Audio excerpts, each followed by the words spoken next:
ಇನ್ನು ಎರಡನೇ ದಿವಸ ಎಪಿಸೋಡ್ ಈಗ ನೋಡಿ, ಕಲರ್ಸ್ ಕನ್ನಡಗೂ ಮುಂಚೆನೆ ಇಲ್ಲಿ ಜಿಯೋ ಹಾಟ್ಸ್ಟಾರ್ ಅಲ್ಲಿ ರಾತ್ರಿ 12 ಗಂಟೆಗೆ ಇಲ್ಲಿ ಬಿಡ್ತಾರೆ. ಯಾರ್ಯಾರು ರಾತ್ರಿ 9:30ಗೆ ನೋಡಕ್ ಆಗಲ್ವೋ 12 ಗಂಟೆಗೆ ಇಲ್ಲಿ ನೋಡಬಹುದು.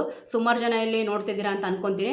ಈಗ ನೋಡಿ, ಇವತ್ತಿನ ಎಪಿಸೋಡ್ ಹೇಗಪ್ಪ ಅಂತಂದ್ರೆ, ಈಗ ಮಾಡೆಲ್ ಮಾನ್ಸ್ಟರ್ ಅಂತ ಅಂದ್ಬಿಟ್ಟು ಈಗ ಅವರು ಹೆಲ್ಮೆಟ್ ನ ತೆಗ್ದಿರ್ಲಿಲ್ಲ, ತೆಗಿಯಲ್ಲ, ಸಾರಿ ಅಂತ ಕೂಡ ಇಲ್ಲಿ ಹೇಳಿದ್ರು. ಅಂದ್ರೆ 9 ವರ್ಷದ ಪರಿಶ್ರಮ ಇಲ್ಲಿ ಇದೆ ಅಂತ ಅಂದ್ಬಿಟ್ಟು ಹೇಳಿದ್ರು. ಅಂದ್ರೆ 9 ವರ್ಷದಿಂದ ಮಾಡ್ಕೊಂಡು ಬಂದಿದ್ದಾರೆ. ಫೇಸ್ ಕೂಡ ಇಲ್ಲೂ ಕೂಡ ಇಲ್ಲಿ ರಿವೀಲ್ ಮಾಡಿಲ್ಲ ಅಂತ ಅಂದ್ಬಿಟ್ಟು ಹೇಳಿದ್ರು.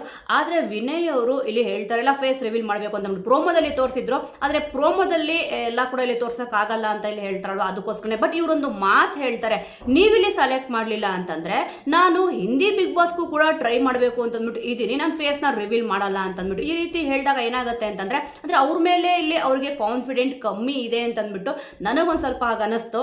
ಏನಕ್ಕೆ ನೋಡಿ, ಇಲ್ಲಿ ನಾನು ಸೆಲೆಕ್ಟ್ ಆಗ್ತೀನಿ ಅಂತ ಅಂದ್ಬಿಟ್ಟು ನನಗಿತ್ತು ಅಂತಂದ್ರೆ ನಾನು ಹಿಂದಿ ಬಿಗ್ ಬಾಸ್ಗೆ ಹೋಗ್ಬೇಕು ಅಂತಿದ್ದೀನಿ, ನಾನು ಇಲ್ಲಿ ತೆಗಿಯಲ್ಲ ಅನ್ನೋ ಒಂದು ರೀಸನ್ ಕೊಡ್ತಿರ್ಲಿಲ್ಲ. ಆದ್ರೆ ಇವ್ರು ಕೊಟ್ಟಿದ್ದ ರೀಸನ್ ನಾನೀಗ ಫೇಸ್ ನ ರಿವೀಲ್ ಮಾಡಲ್ಲ ಅಂತಂದ್ರು. ಬಟ್ ಇನ್ನೊಂದು, ಕಿಚ್ಚ ಸುದೀಪ್ ಸರ್ ಹತ್ರ ಇಲ್ಲಿ ಹೋದಾಗ ಅವ್ರ ಕೈಲಿ ನನ್ನ ಫೇಸ್ ನ ಇಲ್ಲಿ ರಿವೀಲ್ ಮಾಡಬೇಕು ಅಂತ ಅನ್ಕೊಂಡಿದ್ದೀನಿ ಅಂತ. ಅವ್ರ ಫೇಸ್ ಏನಿದೆ ಇವಾಗ ಹೆಲ್ಮೆಟ್ ಹಾಕಿದಲ್ವಾ, ಹೆಲ್ಮೆಟ್ ನ ತೆಗೆದ್ರೆ ಇವಾಗ ನಾವು ನಿಮ್ಮ ಹತ್ರ ಮಾತಾಡ್ತೀನಿ ಅಂತ ಕೂಡ ಇಲ್ಲಿ ಇವ್ರ ಜೊತೆ ಮಾತಾಡಕ್ಕೆ ಇಂಟ್ರೆಸ್ಟ್ ಇಲ್ಲ ಅಂತ ಹೇಳಿದ್ರು ವಿನಯ್ ಗೌಡ ಅವರು.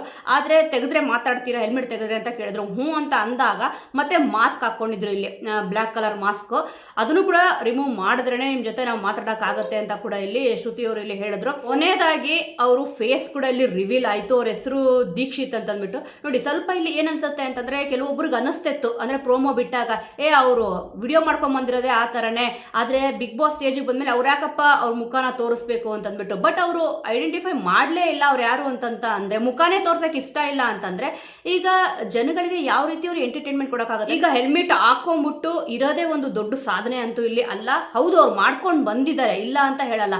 ಆದ್ರೆ ಜಡ್ಜಸ್ ಗಳು ಮುಂದೆ ಅವ್ರು ಕೇಳಿದಾಗ ಇಲ್ಲಿ ಸಿಕ್ಕಿಲ್ಲ ಅಂದ್ರೆ ನಾನು ಬೇರೆ ಕಡೆ ಇಲ್ಲಿ ಟ್ರೈ ಮಾಡ್ಬೇಕು ಅಂತ ಇದೀನಿ ಅಂತ ಹೇಳದಿರ್ಬೋದು. ಮತ್ತೆ ಇಲ್ಲಿ ಕಿಚ್ಚ ಸುದೀಪ್ ಸರ್ ಕೈಲಿ ನೋಡಿ, ಅವ್ರ ಮೈಂಡಲ್ಲಿ ಇದೆ ಈಗ ಹೆಲ್ಮೆಟ್ ನ ಸುದೀಪ್ ಸರ್ ಕೈಯಲ್ಲಿ ಅದನ್ನ ಓಪನ್ ಮಾಡಿಸ್ಕೊಂಡು ಆನಂತರ ಫೇಸ್ ನ ರಿವೀಲ್ ಮಾಡ್ಬೇಕು ಅಂತ ಇದೀನಿ ಅಂತ ಆಸೆ ಅಂತ ಇಲ್ಲಿ ಹೇಳಿದ್ರು. ನಿಮ್ ಹೆಲ್ಮೆಟ್ ನ ಇಲ್ಲಿ ಕಿಚ್ಚ ಸುದೀಪ್ ಸರ್ ಯಾಕಪ್ಪ ಓಪನ್ ಮಾಡ್ತಾರೆ ಅಂತ ಇಲ್ಲಿ ನಿರಂಜನ್ ದೇಶಪಾಂಡೆ ಅವರು ಕೂಡ ಇಲ್ಲಿ ಕೇಳಿದ್ರು. ಅದು ಕೂಡ ಪಾಯಿಂಟ್ ಅಲ್ವಾ, ಯಾಕಂತಂದ್ರೆ ಅವಾಗ ರಿವೀಲ್ ಮಾಡಕ್ ರೆಡಿ ಇರೋರು ಈಗ ಜಡ್ಜಸ್ ಮುಂದೆನೂ ಕೂಡ ರಿವೀಲ್ ಮಾಡ್ಬೇಕಲ್ಲ. ಇವ್ರು ಓಕೆ ಮಾಡಿದ್ಮೇಲೆ ತಾನೇ ನೆಕ್ಸ್ಟ್ ಸ್ಟೇಜ್ ವರ್ಗೂ ಕೂಡ ಇಲ್ಲಿ ಹೋಗೋದು. ಆದ್ರೆ ಇಲ್ಲಿ ಇವರು ಹೋಲ್ಡ್ ಅಲ್ಲಿ ಇದ್ದಾರೆ, ಇನ್ನೂ ಕೂಡ ಸೆಲೆಕ್ಟ್ ಆಗಿಲ್ಲ. ಇವ್ರಿಗೆ ಇಲ್ಲಿ ಇಬ್ರು ಗ್ರೀನ್ ಕೊಟ್ರು, ಇಬ್ರು ರೆಡ್ ಕೊಟ್ರು, ಸೆಲೆಕ್ಟ್ ಮಾಡ್ಲಿಲ್ಲ. ಯಾಕಂದ್ರೆ ಹೌದು, ಕೆಲವೊಂದ್ಸತಿ ಏನಾಗುತ್ತೆ ಅಂತಂದ್ರೆ ಈ ತರ ಕ್ಯಾರೆಕ್ಟರ್ಗಳು ಮುಖನೇ ತೋರ್ಸಕ್ಕೆ ರೆಡಿ ಇಲ್ಲ ಅಂತ ಅಂದಾಗ ಅವ್ರ ಮೇಲೆ ಅವ್ರಿಗೆ ಕಾನ್ಫಿಡೆಂಟ್ ಇರ್ಲಿಲ್ಲ ಅಂತ ಕಾಣಿಸುತ್ತೆ. ನೀವು ಇಲ್ಲಿ ಸೆಲೆಕ್ಟ್ ಮಾಡಲಿಲ್ಲ ಅಂದ್ರೆ ನಾನು ಹಿಂದಿ ಬಿಗ್ ಬಾಸ್ಗೆ ಹೋಗ್ಬೇಕು, ಅಲ್ಲಿ ಆಡಿಷನ್ ಕೊಡಬೇಕು ಅಂತ ಇದೀನಿ ಅಂತ ಅಂದ್ಬಿಟ್ಟು ಹೇಳಿದ್ರಲ್ವಾ, ಸ್ವಲ್ಪ ಕಾನ್ಫಿಡೆಂಟ್ ಈ ರೀತಿಯಾದ ಕಾನ್ಫಿಡೆಂಟ್ ಕಮ್ಮಿ ಅಂತ ಅನಿಸ್ತು. ನಿಮಗೆ ಏನ್ ಅನ್ಸುತ್ತೆ? ಇವಾಗ ಮಾನ್ಸ್ಟರ್ ಅಂತ ಹೇಳ್ಕೊಂಡು ಬಂದಿದ್ದಾರೆ, ಹೌದು, ಒಬ್ಬೊಬ್ರಿಗೆ ಒಂದೊಂದು ಒಪಿನಿಯನ್ ಅಂತೂ ಇಲ್ಲಿ ಇದ್ದೇ ಇರುತ್ತೆ. ಇವ್ರನ್ನ ಸೆಲೆಕ್ಟ್ ಮಾಡ್ಕೊಂಡ್ರೆ ಚೆನ್ನಾಗಿರುತ್ತಾ, ಅಥವಾ ಈಗ ಹೋಲ್ಡಲ್ ಅಂತೂ ಇದ್ದಾರೆ, ಆದ್ರೆ ಬಿಗ್ ಬಾಸ್ ಅಗ್ನಿ ಪರೀಕ್ಷೆ ನೆಕ್ಸ್ಟ್ ರೌಂಡ್ ಸೆಲೆಕ್ಟ್ ಆಗ್ಬೇಕಾ? ಬಟ್ ಇವ್ರು ಏನೆಲ್ಲ ಮಾತಾಡಿದ್ರು ಈ ಒಂದು ವಿಚಾರದ ಬಗ್ಗೆ ನಿಮಗೇನು ಅನ್ಸುತ್ತೆ? ಇಂತಹ ಸ್ಪರ್ಧಿ ಬಿಗ್ ಬಾಸ್ ಮನೆಯೊಳಗಡೆ ಹೋದ್ರೆ ತುಂಬಾ ಚೆನ್ನಾಗಿ ಸರ್ವೈ ಆಗಿ ಎಂಟರ್ಟೈನ್ಮೆಂಟ್ ಮಾಡ್ತಾರೆ ಅಂತ ನಿಮಗೆ ಅನ್ಸುತ್ತಾ ಅನ್ನೋದ್ರ ಬಗ್ಗೆ ಮಿಸ್ ಮಾಡಿದ ಕಮೆಂಟ್ ಅಲ್ಲಿ ತಿಳಿಸಿ. ನೆಕ್ಸ್ಟ್